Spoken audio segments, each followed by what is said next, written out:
The moment the woman screamed, "Get out now!" the entire boardroom froze. A furious employee stood inches away from a calm black woman whose blouse was still dripping with freshly spilled juice. A police officer hovered beside her as if she were the threat, while a table full of executives watched in stunned silence. No one dared intervene. No one knew who she truly was. No one understood how big a mistake had just been made. Because the woman they were humiliating wasn't an intruder. She was married to the CEO himself. Watch until the end. Wait a second, let us know where you're watching from in the comments, and make sure to subscribe for more powerful and inspiring stories just like this one.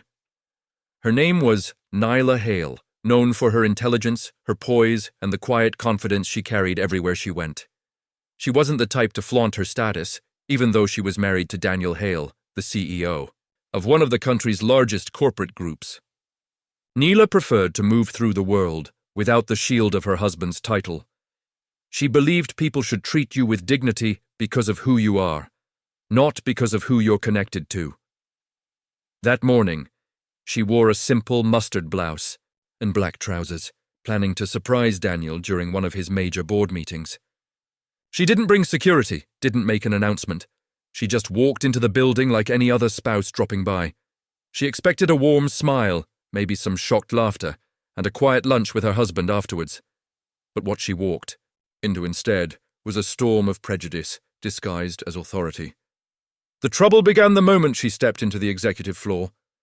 Employees glanced at her but didn't greet her. Some looked confused, others visibly annoyed, as if her skin color alone made her presence suspicious in such a high-end corporate space. Still, Nyla moved with grace and walked toward the boardroom.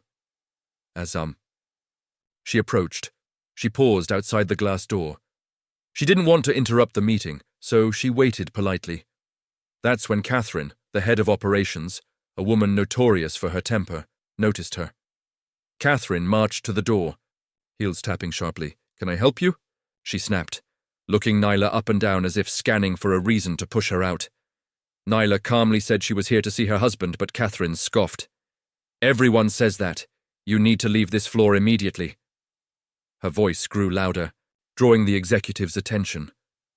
Nyla tried to explain she wasn't lost or trespassing, but Catherine's anger only intensified. She grabbed a bottle of orange juice sitting on the table, meant for the executives, and slammed it down so hard it tipped over. The juice splashed across the table, Catherine's hand, and all over Nyla's blouse. The room fell silent. Gasps echoed. Executives stared in disbelief. But Catherine wasn't done.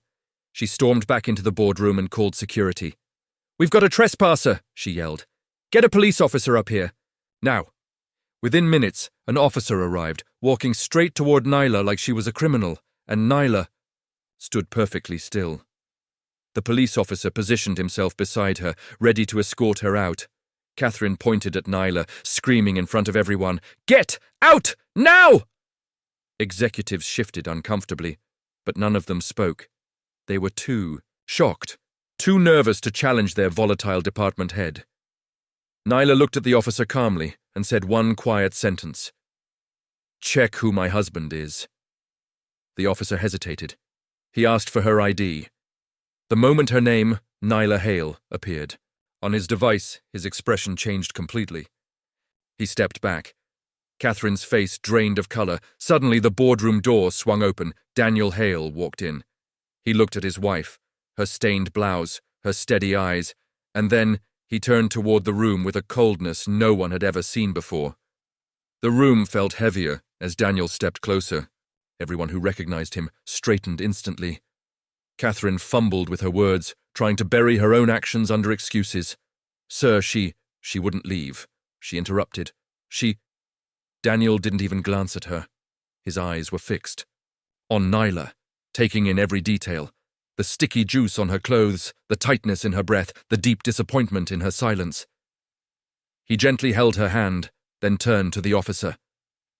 "Thank you for responding," he said calmly, "but you won't be needing to stay." The officer nodded, embarrassed, and quietly stepped away. Now Daniel finally looked at Catherine.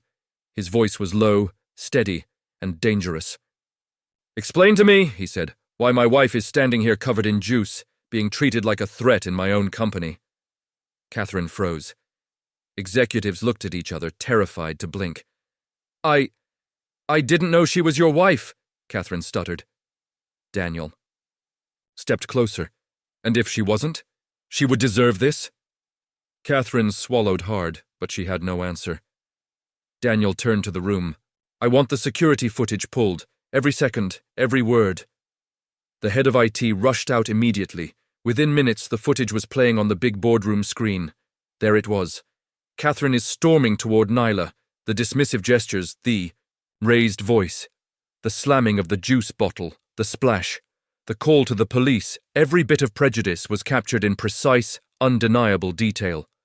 When the footage ended, no one could look Daniel or Nyla in the eye. Daniel spoke again, this time, to the entire room. I built this company to represent excellence, fairness, and humanity. Anyone who disgraces those values has no place here. Then he turned directly to Catherine. You're fired. Effective immediately. Her knees nearly buckled. She tried to protest. But Daniel cut her off. This is not a mistake, he said. This is a mindset, and it ends today. As security escorted Catherine out, the room remained silent. Nyla finally spoke, not in anger, but with strength. This is not about me, she said. This is about every person who walks into any workplace, any business, any space, and is judged before they even speak. Her words settled like truth in the air. Daniel nodded. Which is why, starting today, we're launching a mandatory initiative, company-wide. A program designed to eliminate bias, educate leadership, and ensure dignity for every person in this corporation. He looked at Nyla proudly. We're calling it Respect Starts Here. In the days that followed, the story spread through the entire company. Employees whispered about how calmly Nyla carried herself and how decisively Daniel acted. Department heads restructured their behavior. New training sessions began. Anonymous reporting systems were installed. The culture started to shift, slowly at first, then faster as people realized the message was profound. Racism has consequences. Respect is not optional. As for Nyla, she became a symbol of quiet strength, not for her status but for her refusal to let injustice pass unnoticed. One intern later asked her, "How did you stay so calm when everyone treated you so poorly?" Nyla smiled gently. Because calmness, she said, isn't weakness, it's clarity. When you know who you are, no one's ignorance can shake you. The boardroom incident remained a powerful reminder for years, and the question that echoed long after was this: if she hadn't been the CEO's wife, would anyone have stood up for her? If this story moved you, make sure to like the video, share it, and subscribe for more powerful stories. And before you go, tell me in the comments, where are you watching from? Cut it.